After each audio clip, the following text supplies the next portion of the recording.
India's first assignment as far as ODI cricket is concerned for the year 2026 is the 5-match ODI series against New Zealand, the squad for which was anticipated right through this morning. It's finally out.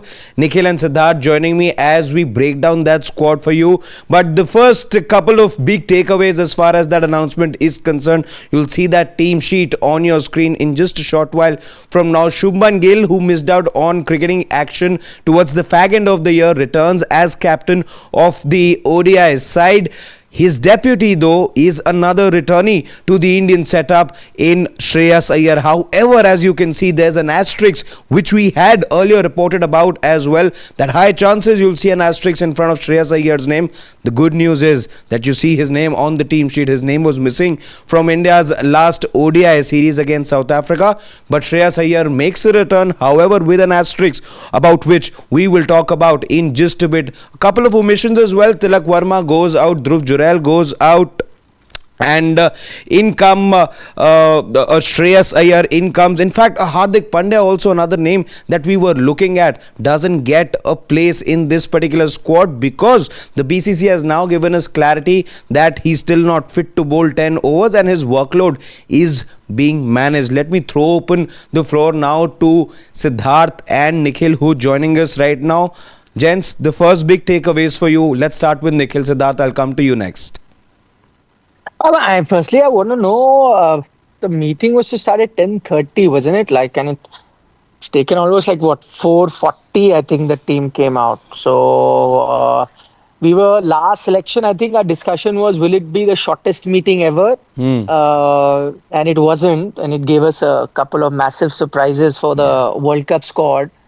But this has to be one of the longest meetings ever. Was it really long because the meeting was so long, or did the fact that maybe it didn't really start at 10:30? I know it was supposed to be online, but it didn't really start at 10:30. I don't know. Any one of you have any insights on that? Well, from whatever little I heard, is that there was in fact a meeting that had taken place yesterday as well, and today was just about formality. If that were to be true, then this had to be the shortest meeting, and possibly by a 11:15 you should have had the team out. But I don't know if somebody missed their flight or what happened over here, because this has taken a good few hours. Yeah, it's taken about 4:30, right? So that's about 6 hours. 6 hours, and and that's why I think I got delayed in joining, because I had my entire day planned as if the meeting starts at 10:30, maybe 11:30 we would be live, or at worst come to us 12. And here we are at 5 p.m. discussing about a team that was to be picked at 10:30. Anyway, be that as may, I think you spoke about. For me, let me start, and I don't want to give all my big talking points straight away, but I think it's best that we touch upon each talking point one by one.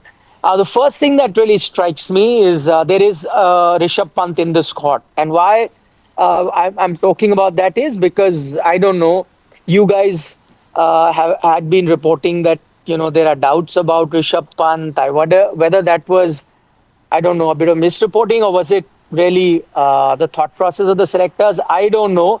But I'm happy to note at the end of the day that he finds himself there, because I just couldn't believe that somebody who had been part of the team and hadn't even been played gets dropped. I know that that's not something that's not happened in Indian cricket. It, of course, has happened in the past.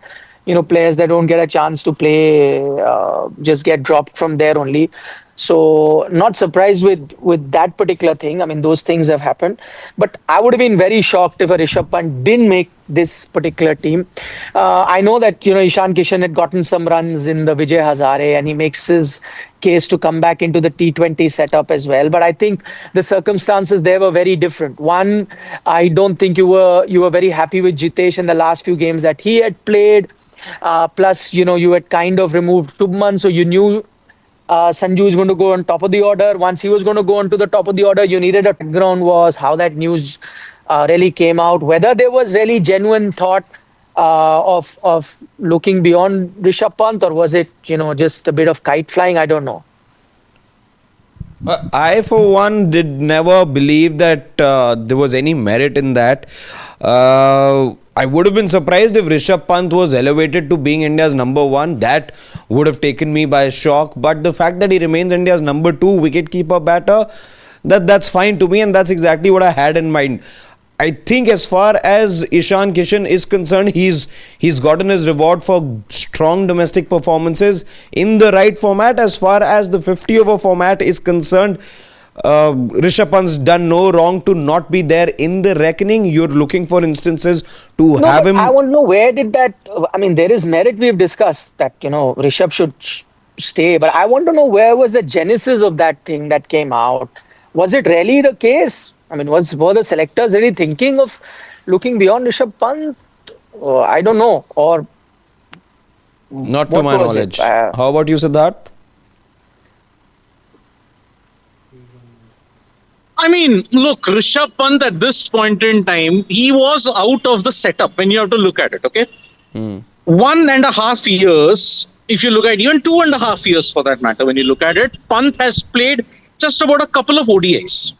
So whether he would be out of that setup, I don't think it was surprising, number one. Because KL Rahul had already done enough to ensure that, okay, he has done enough. Now, you are actually fighting for the backup. In that period, when Pant was out, Sanju Samson's done well, but he doesn't get a mention. He's not picked. Ishan Kishan has broken the doors down in VH, if you have looked at it in SMAT, Syed Mushtaq Ali. But in Vijay Hazare, it's a different kettle of fish altogether. So, Ishan Kishan, were we really deliberating that he would come into the setup after the T20 World Cup squad? Maybe not. For me, the merit was there that perhaps Rishabh Pant might not get picked because he's hardly been part of the setup. But yes, somewhere down the line, the message might have gotten warped that, okay, altogether dropping him out from the team for white ball, that means it's the end of his white ball career. Perhaps that went a bit too far. But I'm glad that, yes, he's still the backup. He won't start. So in a way, his inclusion or exclusion for me personally was not surprising in any which ways because he has been out of the setup. He's hardly gotten chances. He's there warming the bench. So the status quo has remained accordingly in that. So how is he out of the setup? Somebody who's out of the setup is somebody who's not part of the squad. He has been part of your squad since Champions Trophy, so he doesn't go out of your setup. If he was not picked in the squad, he would be out of the setup. He was not there in the Australia tour. Australia tour, he wasn't there. Neither was he. He was there in the bench for the South Africa series. I mean, yes, being in the bench, okay, it's like out of sight, out of mind in my thing. Because 2 years, how many ODIs has he played? Hardly 1 or 2. So he's not getting that many chances also because no, but he can't break in because KL Rahul's done well. Exactly my point. So, I mean, if it was not Rishabh Pant, it was Jurel, it was Ishan Kishan, whoever was the second wicket keeper in ODI, how would he get a chance to play when there's already a KL? Yeah. So it is no reflection on Rishabh Pant, the player. No, it's not that he was being played, he didn't perform and he was out, and that has not been the case. And that is what I was surprised. And again, my question remains unanswered. I don't know whether you have any insight to share. I mean, I think also reported on Sports Today that he's going to be dropped or, there is going to be... So I really want to know where that story really came out. And I'm sure if that story came out, there are certain people in the setup who probably wouldn't want him to have that story out. I don't know whether there was a merit in that, whether the selectors were really seriously thinking about not having him, whether it really came out from the selectors that they are thinking about not having him, whether it came out from somebody else in the team management who may not...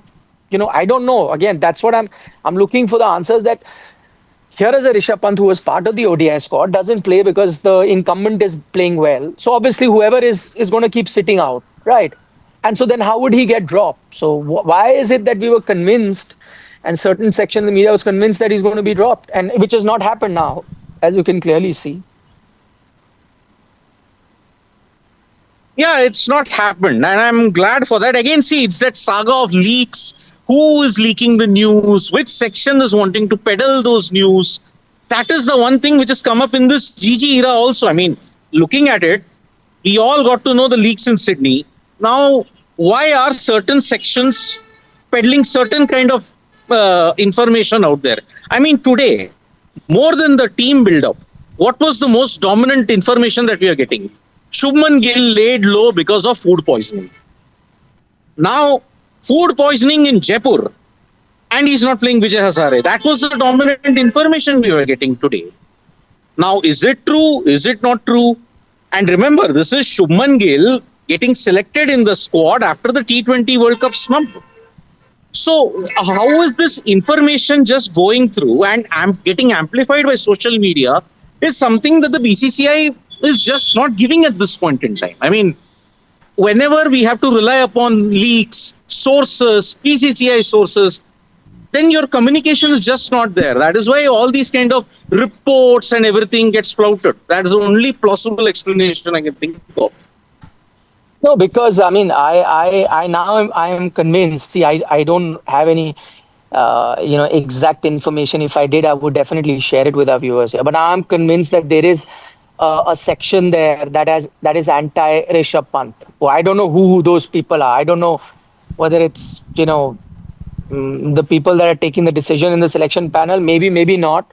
Maybe it is some people in the team setup.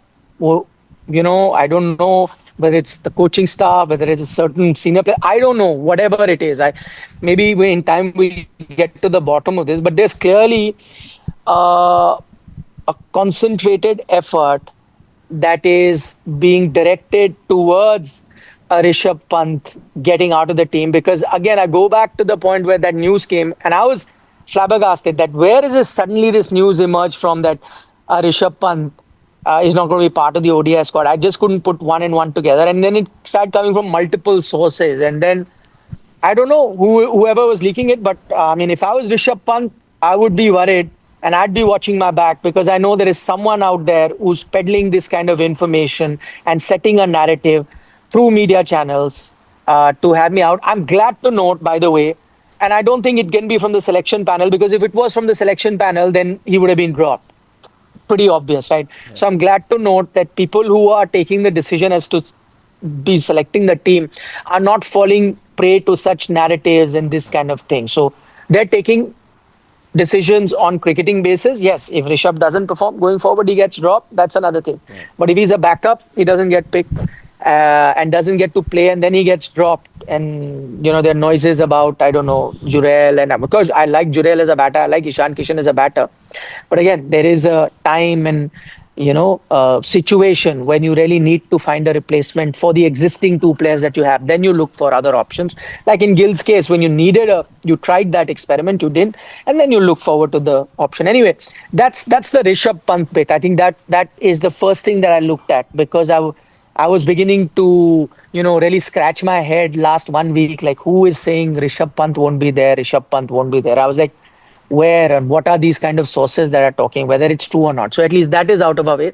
The other interesting thing is, of course, Shreyas Iyer. Firstly, I think no better news could come for Indian cricket than Shreyas Iyer now fit, because I'm sure all of us were very worried with the freak injury that he had, and which had laid him low for some time now. That dive that he had in the deep, and at that time in Australia, we didn't know, it looked like an innocuous fall, but who knew it could really be life-threatening, and he came out of that.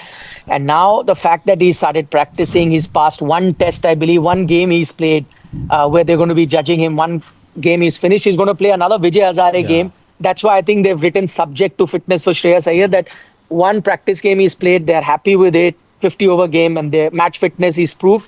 But as is the rule now, you have to do 2 matches of the format that you will be playing in. And if you play both those matches in your pass fit, then you come in. So one he's done, one Vijay Hazare game, I think he's going to play. And if he plays that well as well, he will be available. So happy to know that he's back. But what's really interesting is there is vice captain in front of his name. So I guess why I'm saying all this is that Shubman was your to-be T20 captain, is now out of the squad. I wonder whether there will be scrutiny over Shubman, the ODI captain, going forward. And remember, the chairman of selector has said when they made him the captain, replacing Rohit in a surprise move, they had said that they have enough time, and so they want to see Shubman the captain going forward in the ODI format. So I wonder whether that pressure is going to be on him, with Shreyas right breathing down his neck. If I was Shubman, this is one format I know I really don't need to bother much about. Yes, the narratives have gone against me, but have I been deserted for runs? Are there question marks over my technique or the way that I play the game? If I were Gill, as I said, I wouldn't be worried too much. I think there is a certain level of confidence a player needs to have. Forget whatever narratives are being peddled, etc., whatever may have happened in other formats. But ODI game really suits him very well, Shubman Gill. Even for people like us on the outside, I think we know for a fact that this just comes naturally to him. It's natural ability for him to be playing this format. It's actually good to see that vice captain hasn't changed, and Shreyas Iyer was in fact your vice captain in that ODI series in which he got injured in Sydney. So it's good that ways that the BCCI has maintained its policy of giving leadership roles to those who have been there prior to an injury, and yeah, just excited to see Shreyas Iyer be there. Whether that puts pressure on Shubman Gill, I'm not too sure on that, because I think this again is a format that Gill would love to be playing where he finds himself in his career right now. This could be the format that actually comes to his rescue. Well, when I see the name VC attached to any particular player, I start to get worried. Because whoever has gotten the VC attached, he gets dropped. Shubman Gill, Hardik Pandya before that, KL Rahul often has gotten dropped, Rishabh Pant has often gotten dropped. So, the VC tag is a poison chalice in Indian cricket. Let's make no mistake about it. But I think the circumstances around Shreyas Iyer are different. He's a clutch player in white ball format. You need him for the ODI World Cup. But I agree with Nikhil. If Shubman Gill doesn't have a good run in the ODI setup, it's impossible. Nowadays, people are saying it's impossible to be captains in multiple formats. Perhaps Shreyas Iyer steps up as the ODI captain in 2026 July. Who knows? Who knows? Because see, you have to understand one thing. Shreyas Iyer has been touted as leadership material for the past couple of years, be it in white ball. And this vice captaincy, it does two things. One, either it puts you in the elevation of Indian cricket's leadership, heading into a very crucial year, or second, it's tata bye-bye for you when you look at it. Because see, Shubman Gill was your vice captain, just one series to go for the T20 World Cup, 2 series to go. He got dropped. He's no longer in the T20 World Cup scheme of things. Which is why great Shreyas Iyer is back. Great that he's going to play certain games to prove his fitness. But I'm also worried with the VC attachment, because vice captaincy means you can be dropped also. No, I mean, so just to add to that, Harshit, I mean, you're right when you say that you're not worried about Shubman in ODI format, and I agree on that front. I think as a ODI batter, he's top notch, and there's no reason that you need to look beyond him as an ODI player. I think that is something that has been well established. But, my point was that it's not that we have doubt over Shubman, the ODI player. No. But I think you have to understand how Indian cricket is thinking. So Indian cricket, for whatever reason, whether we agree with it or not, that's a different debate. Indian cricket has made up its mind that it needs to have a captain. And once you get a captain, he needs to be an all-format captain, right? So that is the idea that Indian cricket has. Now, if you have reached a stage in T20 cricket where you tried the Shubman Gill experiment, it didn't work out. And so, Sky is going to continue till the end of this T20 World Cup. And so now who you go back to could be a Shreyas Iyer in the T20 setup, right? So with that, if that happens, then they may look to change the ODI captaincy, not because Shubman is not performing, but because they would want to have a similar captain in all formats. And if Shreyas is a regular in ODI as well as T20, and if he gets the T20 captaincy going forward, it is a possibility. You may look at ODI captaincy for him. And then, while you don't like to separate captaincy, maybe the only point where Indian cricket would kind of make a compromise in splitting captaincy would be between white ball, red ball. In which case, you have a white ball captain and then you have a red ball captain. And that's why I think this makes for interesting reading. But I agree that there's no immediate threat to Shubman Gill, the ODI captain or the batter. He's very good. The other point, just before you touch on that, Nikhil, a quick reminder. I think you guys, should I get a new link sent across, because you guys are just about to lose time now to be here on this particular link. It's going to expire, but we've got several more points to touch upon. I thought you were going to send me the unexpired link. Now you guys have that as well. But that is just the limitations of the room that I am in right now. Okay. You take a few questions in the meanwhile and send us a new link and we'll join back. That's so. All of you who are joining us right now, Nikhil and Siddharth will be back in a short while. Let me take a few of your questions as well, if Shivam could help me with that. But just another thing before I get into the questions too, about Hardik Pandya. Let's give you the update on him as well. Some information that you deserve to know. As far as Hardik Pandya is concerned, the one thing about him is that yes, you've seen him play in the Vijay Hazare today as well.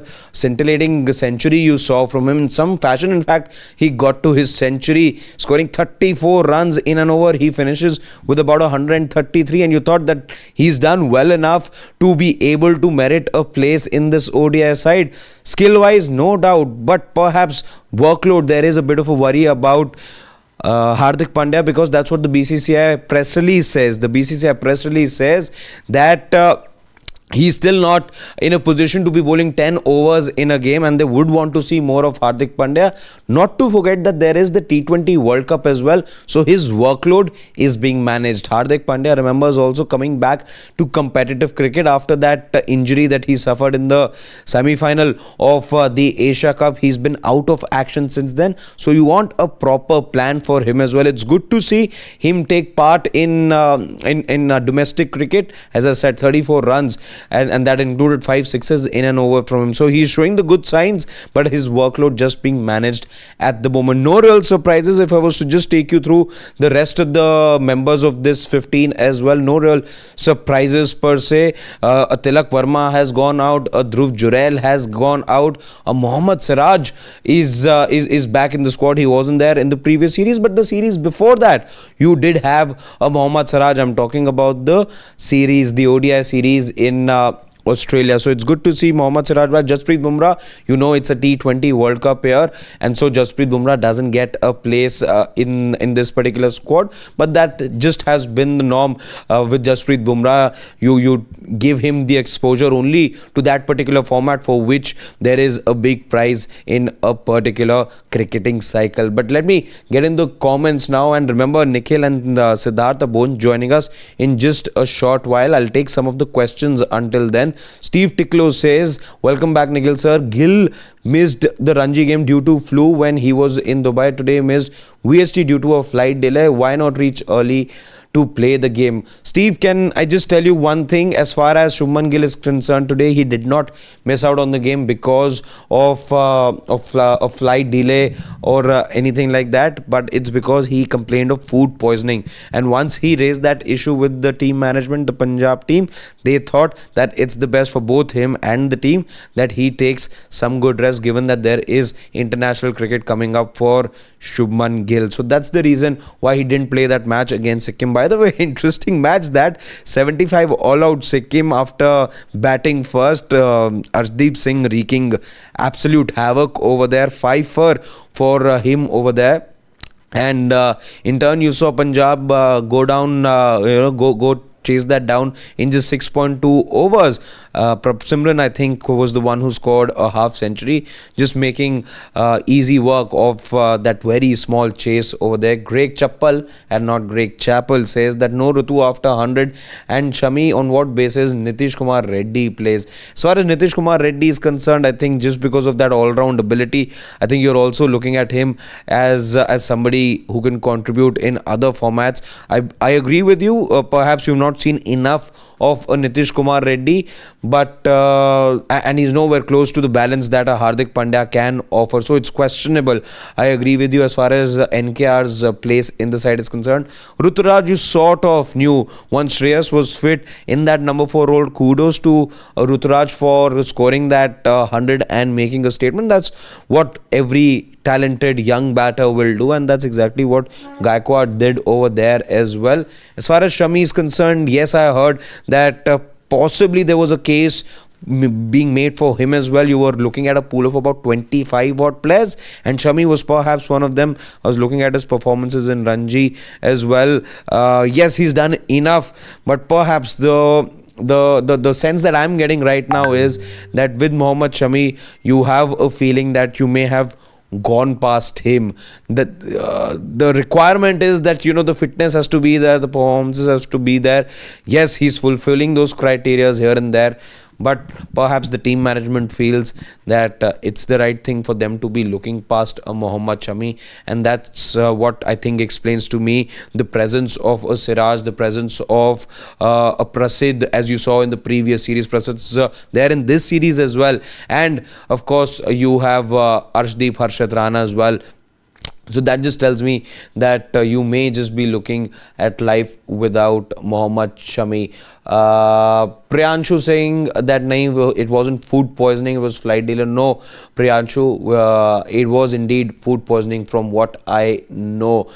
The Sarat Chandra Yalamarthi was an interesting one. He has seen those images doing the rounds on social media. In fact, we also here at Sports Today have put those images of Erling Haaland, the Manchester City and Norwegian striker, meeting Shubman Gill, and he says that Haaland ne kuch khila diya hoga Shubman Gill ko.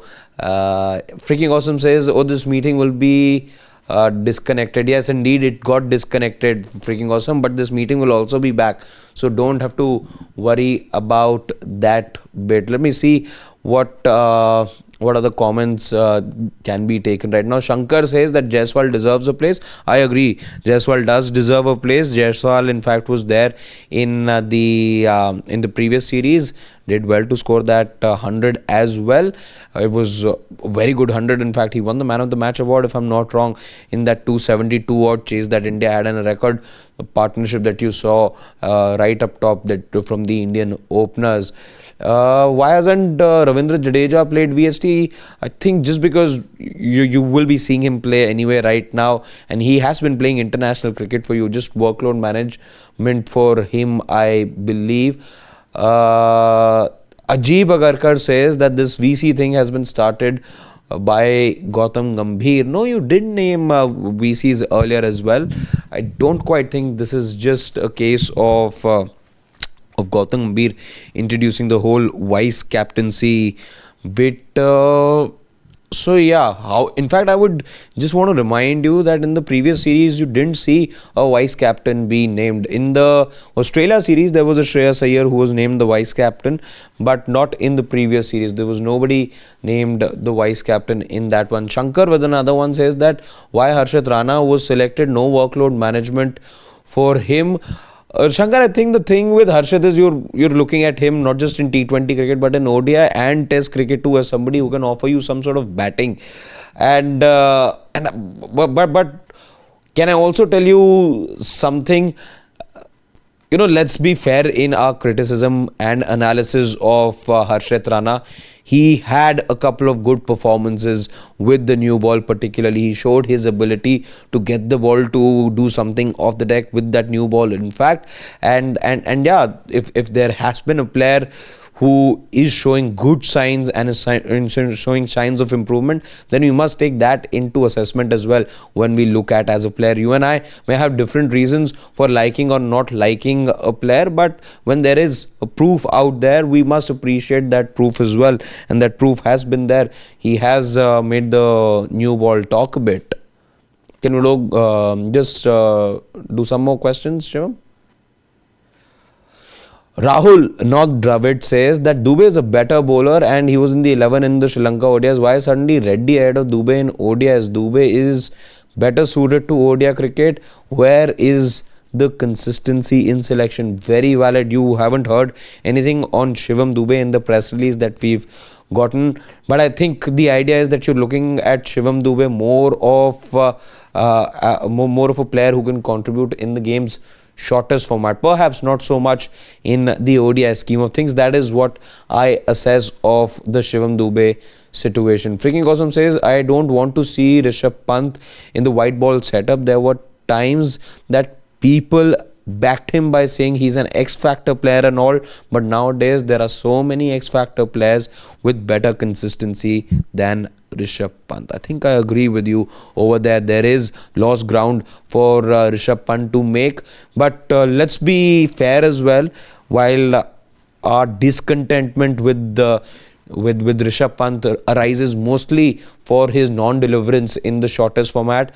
Remember, he was out of the side because of that freak incident. In fact, we're just around the 2-year mark, a little over the 2-year mark since that incident took place. 3 years, in fact, 2022, if memory serves me right. Yeah, 22 is when it took place, and that's where he lost his side, or lost his place in the side. Then you had a KL Rahul do incredibly well for India in the World Cup, and things have only gotten better for KL Rahul, the batter, since then. But yeah, it'll be perhaps a little unfair to drop him out of the scheme of things without even having a fair try at it. So let's just see if he does anything to impress whenever he gets the opportunity to do so. Sachin Tendulkar says that, of course, it's not the real Sachin Tendulkar. I would have been elated if it was. But says that disrespect to our best ODI bowler of the last decade, Mohammed Shami. He is a legend that's being treated wrongly. Shami is as equally as Rocco, if not more, credited for the 2023 World Cup run. Wholeheartedly agree. There is not a single thing that I deny. And like I said just a short while back, perhaps the mindset right now is that you want to look past Mohammed Shami. Nikhil, in fact, joins us back on this stream. Nikhil is just taking some comments. There is visible resentment for there being no Mohammed Shami, despite him having proven himself in domestic cricket, which is the paramount requisite, or prerequisite, I should say, of this Indian selection management now. I have to agree on that. I mean, I agree that he's quite unfortunate not to make the cut. I don't know what the reasons behind that is, and I would maintain that not just in this format, but even in Test cricket, he was somebody that you need to look at. I agree, T20 cricket, if you moved on from him, that's fine. His returns have kind of dwindled there in the T20 setup. Even in IPL, where he was a certified wicket taker, we've seen his numbers where he dipped. So, and also that you're moving towards a young team and all that, I agree. But both in ODIs as well as the Test matches, I think he's still a match winner. I mean, look at his numbers, whether it was Ranji Trophy, now in Vijay Hazare as well, he's been picking up wickets. Yeah. I don't know what is the reason, but a lot of times these aren't cricketing reasons. You know that it's happened to a few other players in the Indian setup, that it's happened. They weren't clearly cricketing reasons, that they were kept aside. So who knows what has happened in Shami's case. I think what has also kind of gone against him, I'm not saying that I'm in agreement to that, but what has really gone against him was that him coming out and saying those things that, it's not my job to show if I'm fit or not. Selectors have to do that. He came out and he was a bit outspoken, and you and I both know that, such candidness is not really liked in the Indian setup. And then if there was any chance of him coming back, it just scuttles those particular chances as well. So, but having said that, I'm not subscribing to these things. I'm not justifying these decisions based on whatever they might be. I think your performance and your fitness needs to be the sole reason for you to be either in or out of the team. And on both those counts, I think Shami makes it. Pretty surprising he's not there. But what I do like, and I'm going back to those major points in selection, what I do like, the other thing that they've done in this selection panel, I think they've cut down on a batter. If you look at the squad compared to the last time the ODI series you played versus South Africa, and they have gotten in an extra bowler. So if you see, there's Ruturaj, Tilak and Jurel, 3 batters as such going out, and you've only gotten 2 batters in that sense. Shubman Gill makes a return and Shreyas Iyer makes a return. So what did they do for the 3rd batter going out? They've gotten in a fast bowler, and I think this is an area where they were, I think, short last time around. They had Harshit, Prasidh and Arshdeep. They had 3 fast bowlers in their setup. What they've done is they've added a Siraj, and I think that's the other big talking point. Siraj makes a return to the ODI setup. He's been out of that ODI team for some time now. Didn't make the cut for the Champions Trophy, and from there on hasn't been playing. I remember Rohit Sharma was captain at that time, and he mentioned that his death bowling has been a bit of an issue, and he needs to work on a few things. So all that you keep all of that in mind, and so you were feeling a bit unfortunate that Siraj wasn't there. So again, happy to note that they've gone in with an extra fast bowler now, where they have Siraj as well. They can look at rotating bowlers. Prasidh on occasions can be expensive, but is a certified wicket taker. Harshit, you get him only when you need some sort of batting at number 8. So with Jasprit Bumrah resting and Hardik Pandya resting, because they are not going to be playing ODI cricket, they are focusing on T20. So with them resting, I think you needed to bring in a fast bowler. And so that news on 2 counts is good. 1, that they've got that fast bowler, and 2, that they've gotten Siraj back. So, he's gotten rewards for his hard work, whether it's playing domestic cricket, whether it's doing the hard yards for India and test match cricket. But in all of this, you've got to feel for a Mohammed Shami. I think he'd consider himself, and not just for this series, for some time now, very unfortunate not to make the team. Yeah. The other thing, before we go ahead, speak at greater length about Hardik Pandya, that was a topic that we had to touch upon. While I was taking comments, there were quite a fair number of people who don't want to see Rishabh Pant in the scheme of things right now. I just want to, pick your brains on that, guys, and maybe we can start with Siddharth this time, who's joining us. Siddharth, the sentiment being that he's underwhelmed. And so you don't want to be seeing Rishabh Pant play ODI cricket for India. I mean, why are we even surprised? I mean, prior to his 2022 knock against England, that 100 that he hit at Old Trafford, okay, what is the common sentiment that every fan in India had about Rishabh Pant? He is a red ball legend, but he's a white ball failure. T20Is, I agree, he has such a big sample size that, he's not set the stage on fire in T20Is at all, okay? ODIs was very middling for a certain amount of time, okay? Very middling, barring that 100 that he had and a couple of 50s. Yeah. Now, with KL Rahul having done so well, why is this common sentiment coming out that why Rishabh Pant should get chances? Because in the previous bit, you had pointed out what more does Mohammed Shami need to do to be there? Shami, as we all know now, neither in the T20 World Cup scheme of things, if he has a great IPL, then and only then he might get a chance in the white ball setup. There is one name that is always there, and we really tag our hashtags to it. Justice for Sanju Samson. Now, Sanju Samson averages 56 and an strike rate of 99 in ODIs. What more does Sanju Samson need to do? Because as a backup, even so, I understand the sentiment where it is coming from. What has a Rishabh Pant done in white ball cricket? And why have you left Sanju Samson out?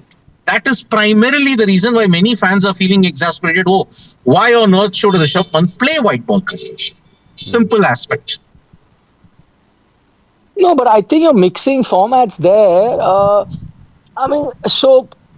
Again, as I said, Rishabh's not been playing ODIs. He's part of that team as a backup. And so suddenly, how does Sanju then come in? I mean, and also when you talk about Sanju's numbers, firstly, I would want to know how many ODIs has he played? And can you tell me the frequency of ODIs? I mean, in that sample size, as far as I can remember, I could be wrong and we need to check that. There has been a sizable gap. Like he plays like 3 ODIs in 1 year, and the next 3 in another 3 years. And do we then need to take that as a sample? And I don't think Rishabh's numbers in ODI cricket are bad at all. The fact that he's not been playing is because, as I mentioned earlier, is because KL's been playing. So I'd love to know. Please tell me overall numbers of Rishabh Pant in ODI and overall numbers of Sanju Samson in ODI. Also, when you look at numbers, don't look at absolute numbers. I want to see Sanju Samson. How many ODIs has he played for India and how many divided by the year? Okay, so he's played a total of 16 ODIs. This is Sanju Samson I'm talking about, okay? 16 ODIs. In how many years? 510 runs. Okay. How many years? From 2021, 2022, 2023. 2021, he played only 1 ODI. 2022, he played 10 ODIs. 2023, he played 5 ODIs. Okay? Since then, he hasn't played at all. Okay? Correct. Now, if I have to look at Rishabh Pant's numbers, okay, give me a moment. I have it, Siddharth. Let me read it out for you. Yeah. 31 ODIs. That's what Rishabh Pant has played. Yeah, 31 matches since his debut. Yeah. 871 runs at an average of 33.50, a strike rate of 106. but he's been playing since 2018. Okay, 2018. So roughly, when you look at it, if you divide Sanju and Rishabh, roughly it comes to 5 ODIs a year. 5 ODIs a year, roughly. Now, Pant was out from 23 and he played only 1 ODI in 24. Okay, he's there in the squad.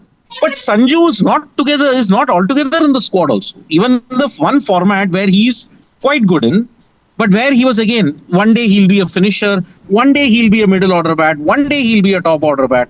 Yeah. So Rishabh Pant at least has had a fixed role. We know he can't be a top order bat. He's a 5-6 at that point in time. But as a backup also, what wrong has Sanju Samson done?